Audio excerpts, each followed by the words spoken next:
Good morning.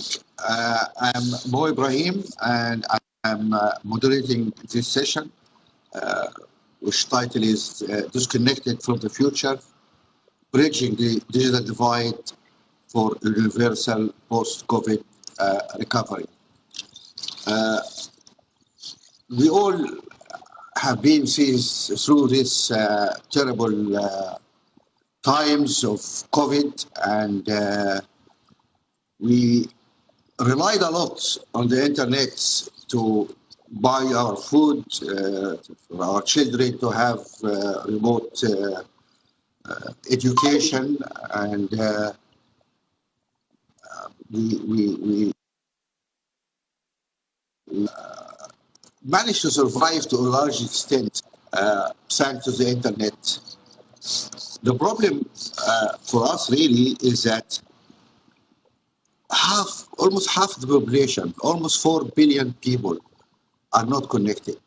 How those people managed during the pandemic, which is still around, by the way, and how we're going to cross that. The pandemic really shown us how big is the divide within our societies, and also between nations, rich and poor nations.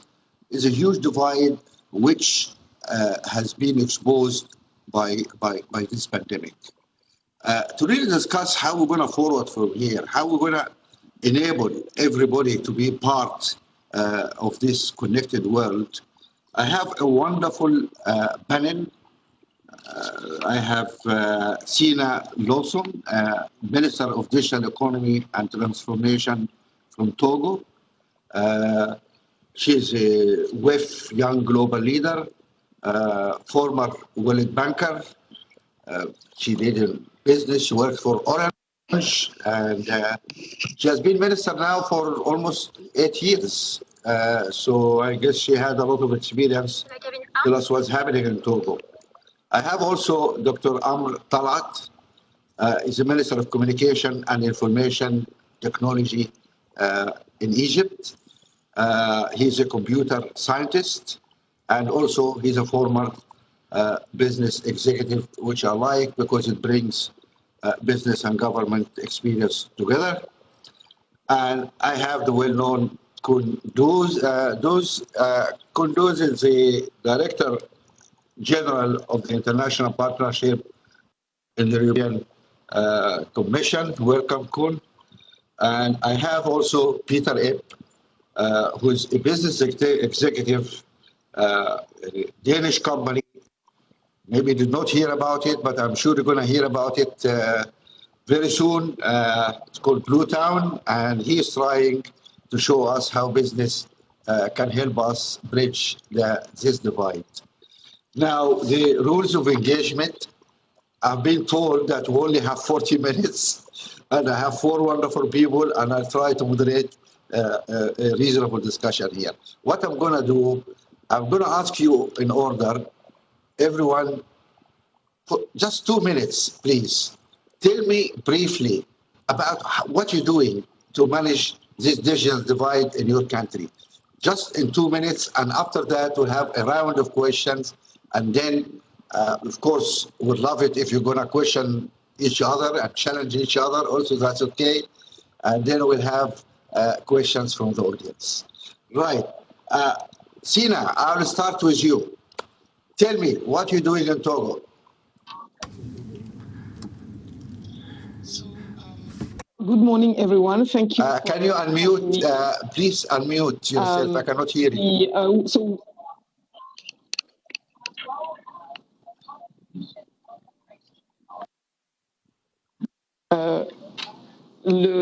Can you hear me better? I can hear you. Yes, we hear you now. Go ahead. Okay, so good morning, everyone. Thank you for having me here. So what we've been doing in Togo, we worked on many fronts. Number one, on the to improve connectivity, we have 62% of internet penetration in Togo, and obviously our objective is to reach 100%, or actually 95% by 2025. So we've been working with telecom operators to increase not only connectivity, but to make sure that the majority of the Togolese had access to high-speed internet. We also have a plan to deploy fiber on power lines, so that again we have 550,000 households, and our goal is that by 2030 these households have access to a very high-speed internet, fiber networks through power lines. And so that's the project that we called a convergence between digital and electricity. So we've been working on the infrastructure front, but we also been developing solutions that leverage that don't require internet to function. So we are trying to do two things. We're trying to respond to issues when they come, taking into account the reality of our infrastructure solutions, while at the same time making sure that the investments are made to increase penetration in the country. Thank you very much, and you are perfect, Sina. 2 minutes exactly. Thank you very much. Now I'll go to Dr. Amr Talaat. Amr, Egypt has also taken big strides in IT in general and telecom. It comes fifth in our index for African governance, and is wonderful. Can you tell us what you are up to, what you're doing there? Thank you, Muhammad, for inviting me for this great and important session. Indeed, the pandemic has changed not only the way we work, but also the way we socialize, the way we communicate with each other, the way we access news, even the way we receive medical service has all been digitalized since the outburst of the pandemic. Luckily, in Egypt, we've started in 2019 a major program to enhance our digital infrastructure. This program costed us $2 billion, and we executed it throughout 1 year in 2019. This was a leapfrog for Egypt in terms of digital infrastructure, in terms of fixed broadband, as well as mobile services. This project enabled us to absorb the loads on the digital infrastructure that has doubled with the outburst of the pandemic. Back to your point about the challenges that the pandemic imposed, I believe the infrastructure is the easy part of it. The more difficult part when we address digital divide is the ICT skills that we all need to build in our African countries. And this is an area that we need to focus on, not only for ICT professionals, that we need to enhance their skills, make sure that they can compete effectively in the labor market, but also non-ICT professionals who, due to the pandemic, and I firmly believe this will continue even after the pandemic is over, everybody now relies on digital means, as I said, for different facets in life. And hence, we have a responsibility as an ICT community to enable everybody to exploit ICT effectively in their work, in their life, in order to be able to, as I said, compete effectively in various aspects of the market. I don't know, I want to exceed my 2 minutes, so I'll stop here, and then I'm sure there'll be further opportunity for elaboration. Thank you very much, Amr. Wonderful. And yes, you are bang on time.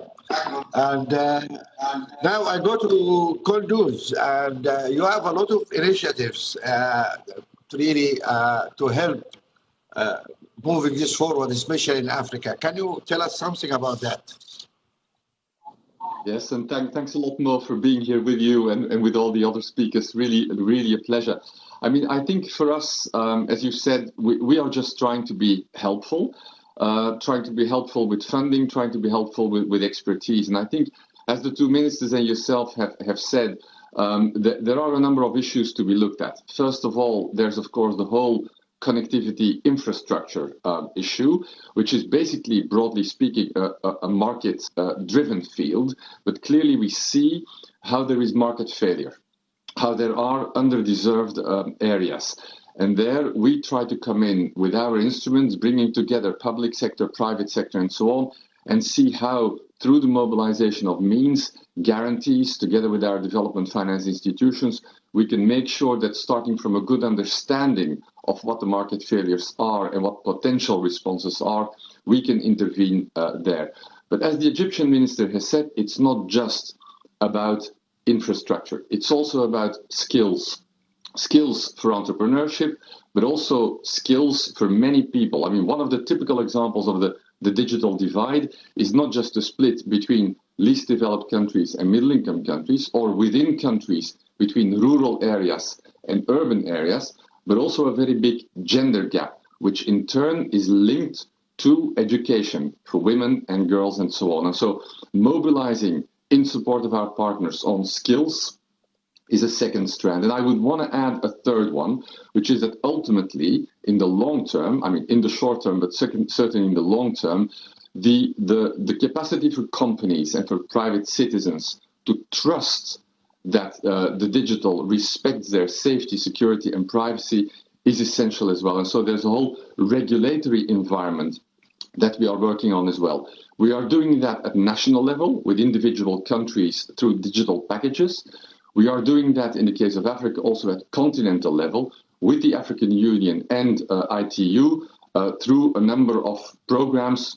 The most important one, I would say, is notably PRIDA, and that works on precisely the policy and regulation initiative for digital Africa.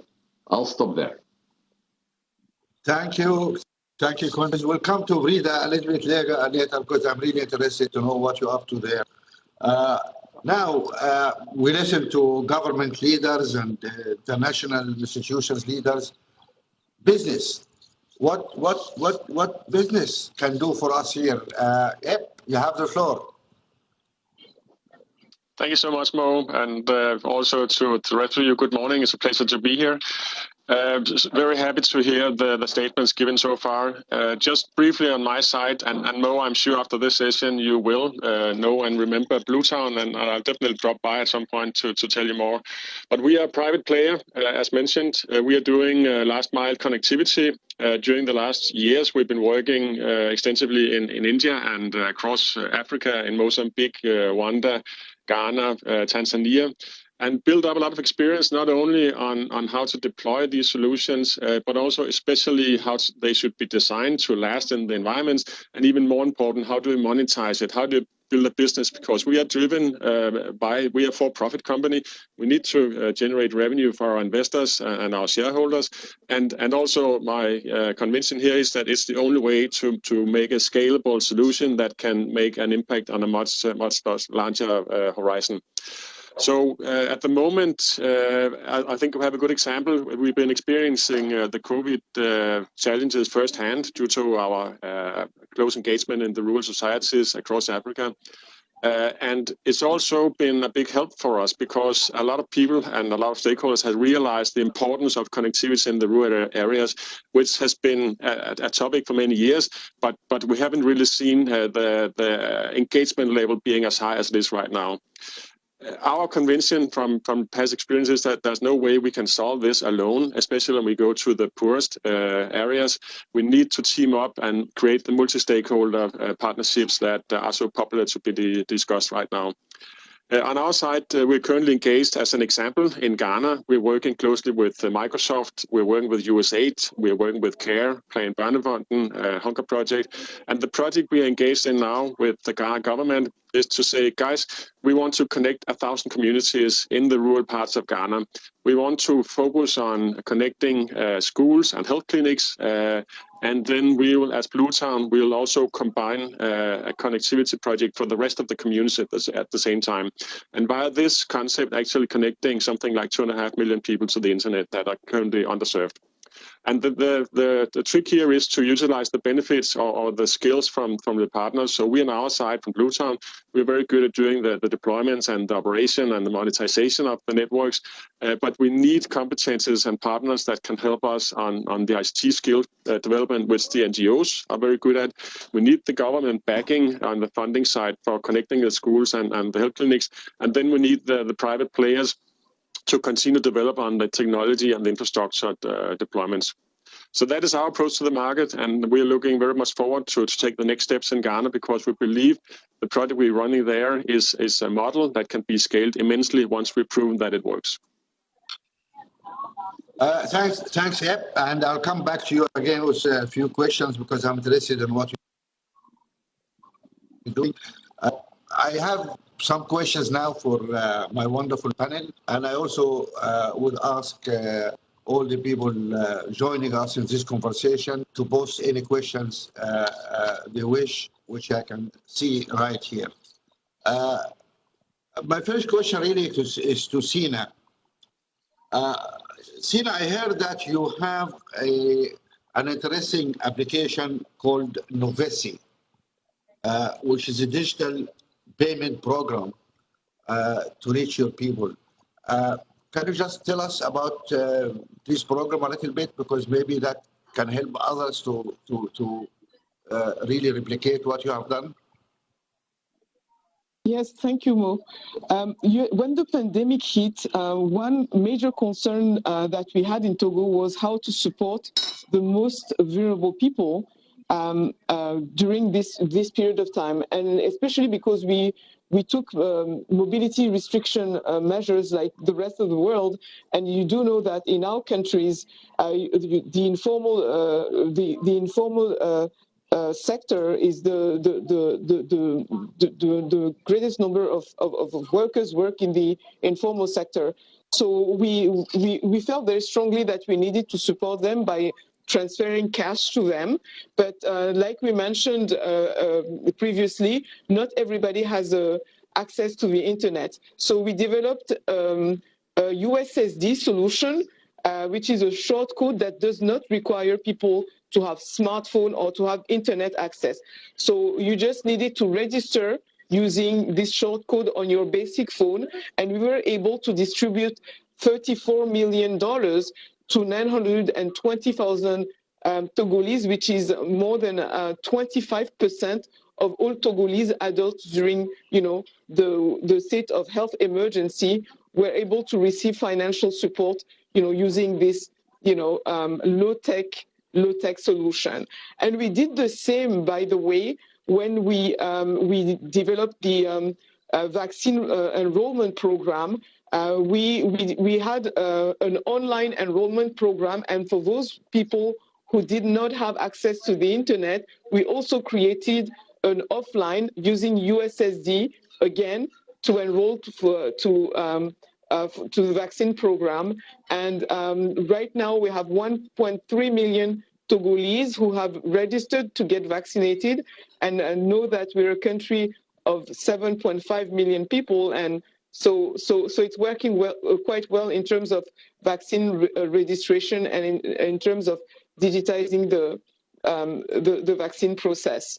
So to come back to the Novesi cash transfer program, the idea is really that, again, you have to take into account the type of device that your population have, and in Togo we have 2G, 91% penetration of 2G networks. So it was very obvious that if we had to develop a solution to that targeted the informal sector, we had to just find a technology that was very easy to use and well spread. So that's pretty much what we did in terms of supporting the vulnerable people during the pandemic.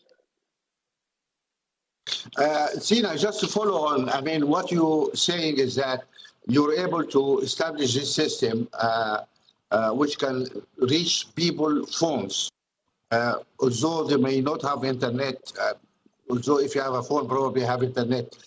But is that valid only if you have a deep penetration of mobile phones? You say you have 91% penetration, which is amazingly high number.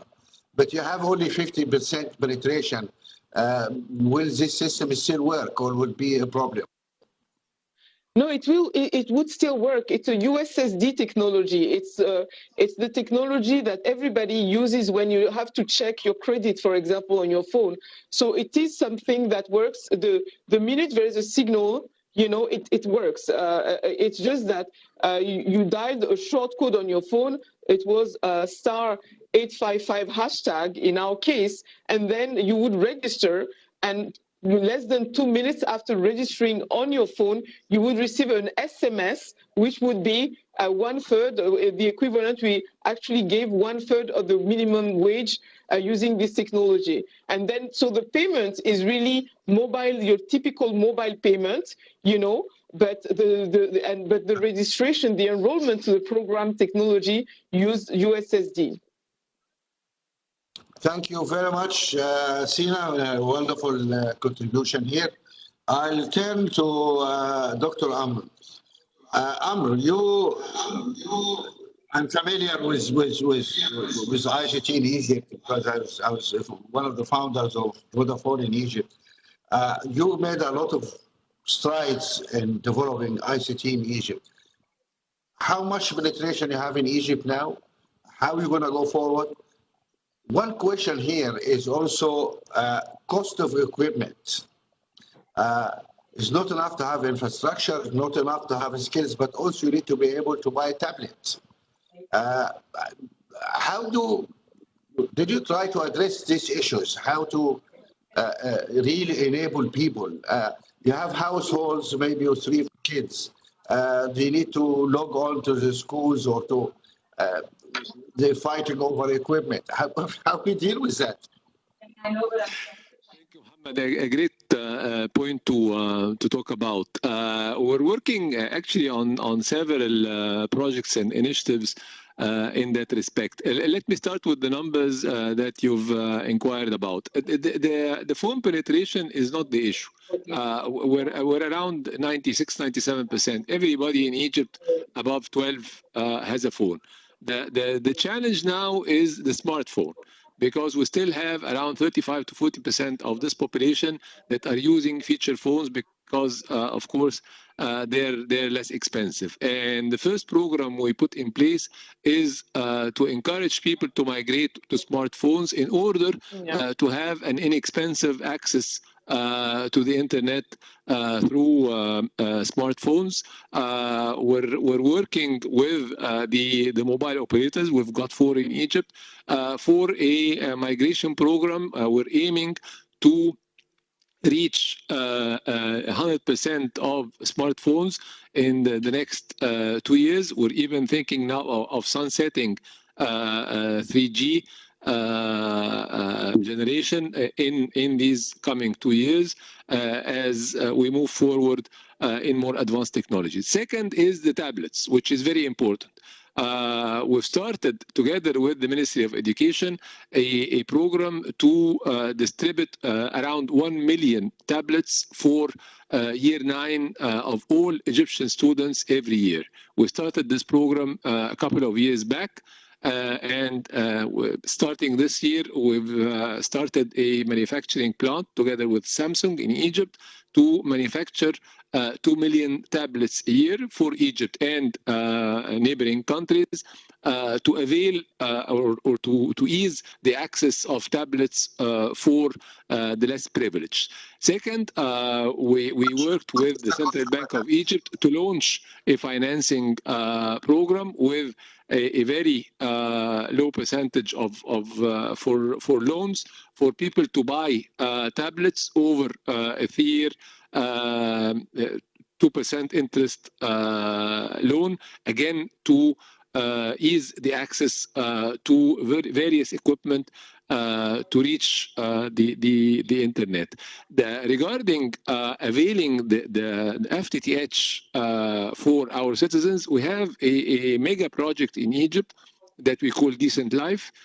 Decent Life aims to avail all utilities to all Egyptian villages in the next 3 years. We've got 4,500 villages with around 60 million people living in. In the next 3 years, we're going to provide these villages with clean water, electricity, and fiber optic network. The project will cost, regarding the fiber optic, around 20 billion pounds. This is around $1.5 million, and will serve around 3.5 million households. All these efforts aim to ease the access to the internet, provided for a wider population with minimum charges possible.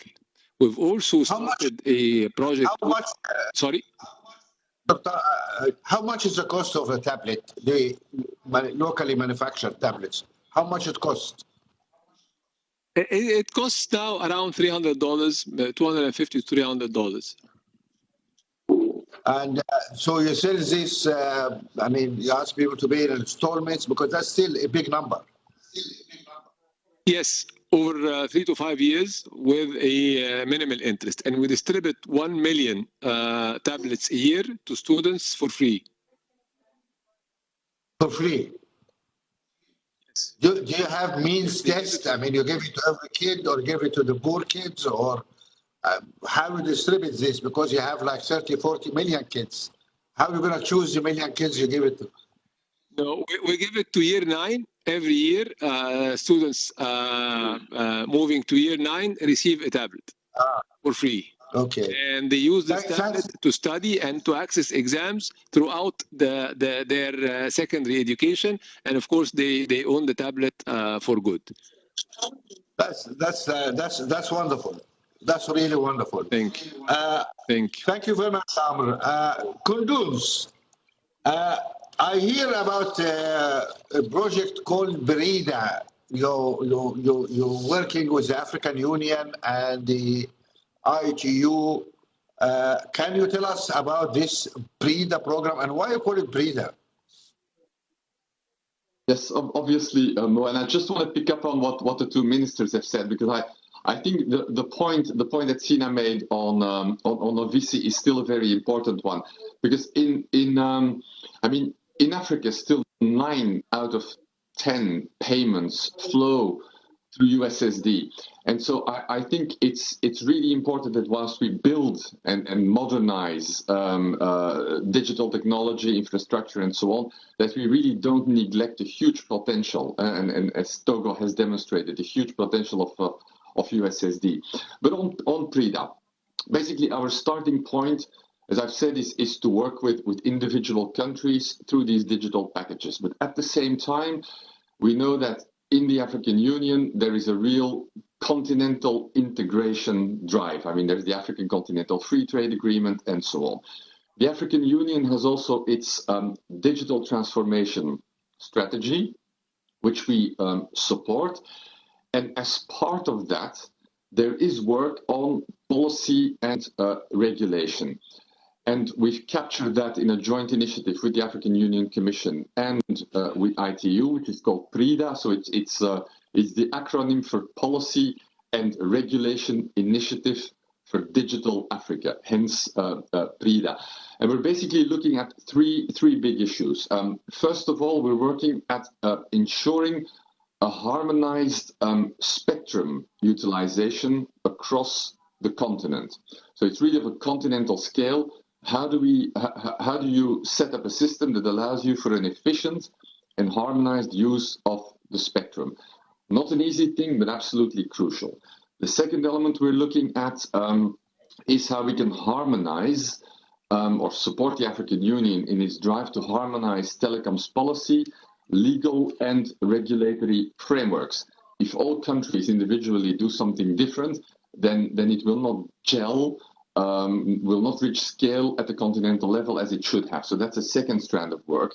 And the third strand of work we do is to enhance the different stakeholders in the African Union to make sure that they can also actively participate in the whole debate about internet governance, both at the African level and at the global debate that is going on. So these are the three main strands on which we work with the African Union and with the ITU.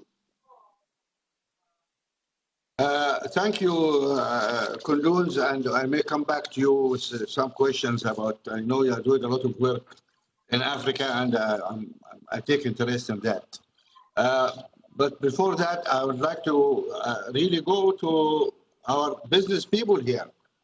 Eb, you trying now to do something through your company here to facilitate communications and access to rural community, which has been always a problem, how to reach rural communities in an affordable and cost-effective manner. Tell us why you think you can do that. Yeah, basically, we built up this experience, as mentioned, over the last 7 or 8 years, where we've been working in multiple countries. And the lessons learned is that if you go to the poorest communities in Africa, then you cannot drive a sound business, no matter how low you go on the cost of the equipment, because there's simply the cash flow is just too low for making a sustainable business. But what you can do is to introduce connectivity via partnerships where you get subsidized revenue streams, for instance, from NGOs, etc. And then you're going to see that within a period of a few years, you will actually create growth in the local society. You will increase the income level for the people living in these rural areas, and you'll slowly start to see an improvement of life quality in these areas. And at some point, it will become sustainable, and you can actually drive a business with low-cost connectivity equipment. But you need to kickstart the development, and that's why it's so super important to get the partnerships in place with the risk-willing capital or the NGOs or the governments that accept that this needs to happen with the money from the outside that subsidizes part of the operation, at least in a period of 2 to 5 years. And from that, you can expect this to become a sustainable business. So, Eb, if I understand you correctly, what we're saying here is that it is imperative we try to address access to rural area. It is capital intensive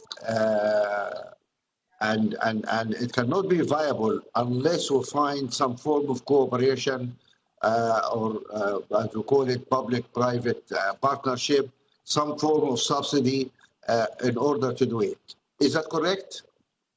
That's correct. And now you says capital intensive. The project we are pushing in Ghana, for instance, just to put some numbers on the project here, is that we say if we can find external sources that will guarantee payment for school connectivity for instance, $250 per month on a 5-year period, then we'll do the investment in the infrastructure, we'll drive the networks, and we'll run our commercial business in parallel with that.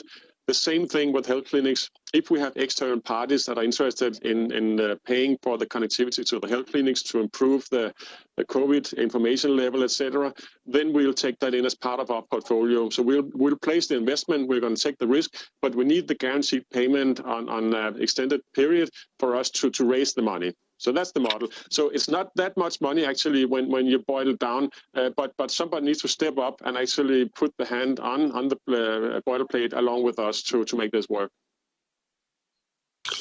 One of the advantages of your system, as I heard, is that it is green. It is essentially based on solar power generation. And that must be attractive when people are talking about the move to a green world. Is that correct? That's correct. For instance, the figures from India for the last 5 years is that the main pollution source in India is the diesel generators that is feeding the GSM towers. So it's a significant contributor to the global climate crisis we have, where we are 100% based on solar power and pushing our low power solutions with that energy source. Okay, I think that's interesting because the world has been grappling for a long time with how to really serve rural communities, and that's very important for us in Africa, where Our people is largely dispersed across vast spaces. And the question is how we need power for 500 million people of our people don't have access to power, let alone internet or telecom, which I think this is a human right issue. And we are really grappling of how to deal with that. And I'm sure solar is one wonderful solution, which we need to really focus to see how we can use that to drop these solar stations in rural areas to serve both our energy requirements and telecom requirements. And that's something really worth looking at. How can we generate the funds necessary to do that? I'm really waiting now for questions. Sorry, go ahead. Can I quickly pick you up on that one? And I guess you always pick me up, Konduz. I know that. Yeah, go ahead. Yeah, okay. Go ahead. Thanks. No, Sina may want to pick up on that as well, because you've touched a really critical issue on the availability, of course, of access to energy, access to electricity in rural areas, which is really an issue that goes in conjunction with digital access. And it's very similar, basically. We've been funding as well, basically through our de-risking mechanisms, which we deploy through development banks who then fund private investments of grid solar panel pay-as-you-go systems in rural areas. And for instance, they're working very well in Togo, where basically you have private sector investing in solar panel power production entities in rural areas, where at the end of the day, these will be paid back by the small, micro, medium-sized companies and the households that are using them. But of course, there's a risk involved with the private sector. We take that risk with our ODA grant funding. We take that on our shoulders. And actually, at the end of the day, you see that it's more a perceived risk than a real risk. But if we can move these things in parallel, the digital and the electricity in rural areas, then we can create exactly the kind of positive dynamic that Peter was referring to. And then at the end of the day, in a few years' time, the situation will change, and then the capacity to pay back will be enhanced. And I think it's kind of that kind of down payment investments that we really need to do. And that's, of course, where my line in business, I think, has a really crucial role to play. Can I thank you. Words? Yeah, please go ahead, please. Yes, I think it's a great point that you made. And in Togo, because the companies that operate in Togo have IoT capabilities, machine to machine. So they are able to collect data on people's ability to pay their bills. And what we did during the pandemic was that we were able to support, filling the gap, I would say, people financially, helping them to pay for their bills, just because we were able to have precisely how much they needed, and we gave out $4 per month to support these categories of the population. So again, not only it is a model that uses pay-as-you-go models, but it also uses machine learning to collect data that can then be used to improve policies. Thank you very much. We don't have a question from the audience yet, either because they are totally bored or because it is so clear what you have said, you don't need to ask questions. So if there is no question from the audience, can I also say something that when we talk about, it's true that when we talk about connectivity, it's always linked to access to power and electricity. So I think that it is very important as a continent to take the decision that whenever and wherever we lay down, we deploy power lines, we should always deploy at the same time fiber optic networks. So I think that the current situation is also an opportunity to really take decisions in terms of what we do to improve access to infrastructure, basic infrastructure on the continent, and again, converging electricity and digital. Thank you very much. I think that is a very valid point. And where we are now, we accept really that we cannot just talk about IT and communication without talking also about energy, because they need each other, and how to really piggyback on whatever projects we do. And we think cost and how to alleviate that cost. I hear Kunduz talking about support for business building solar and renewable energy in Africa. And I think that's something need to be publicized. Kunduz, you have to put out a phone number so businessmen can call you and say, I'm doing this, can you help me? Now, I have 2 minutes left, and I just offer it for my distinguished panelists. If you want to add any statements before I close the session. In Egypt, that I believe was interesting to support the less privileged during the pandemic. We decided to distribute some money every month, but we coupled this with opening an account in the postal organization. This was a leapfrog in financial inclusion, because we had 4.5 million Egyptians opening bank accounts to receive this small but important amount of money for them. This helped in distributing further financial support to the less privileged in a digitized manner after they opened these accounts. So it was extremely important in coupling the financial assistance with the financial inclusion. Thank you, Amr. You had the last word, and I really wish to thank my wonderful panelists. Thanks, Sina. Thank Kunduz. Thanks, Eb. And thanks, Amr. Thank you very much, and we see you soon, hope. Bye-bye. Thank you very much. Have a great day. Thank you.